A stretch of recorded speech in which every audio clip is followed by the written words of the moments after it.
I Gamma arbejder vi med at påvirke adfærdsmønstre i det offentlige rum.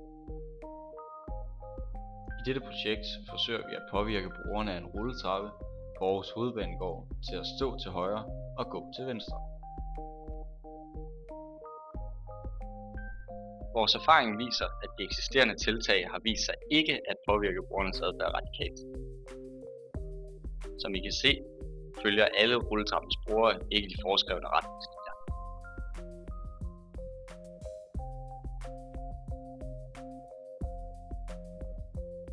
Et fællestræk er, at brugerne kigger ned, før de træder på rulletrappen.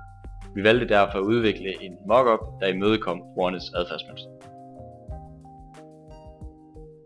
For at mindske kompleksiteten for brugeren, valgte vi at bruge symboler kendt fra hverdagen, i form af piktogrammer og farver brugt i lyskryds.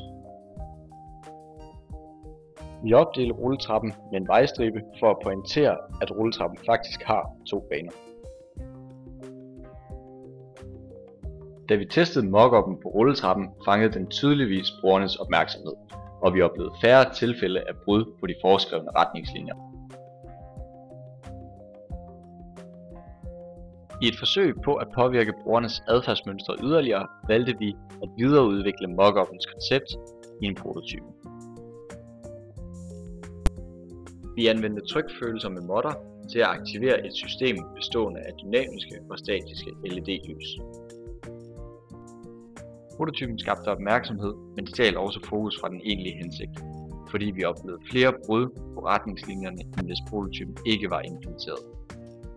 Derfor kræver påvirkningen af adfærdsmønstre i denne kontekst en bedre implementering af produktet, som foreslået her. Brugergruppen er mere kompleks, og miljøet vanskeliggør tests.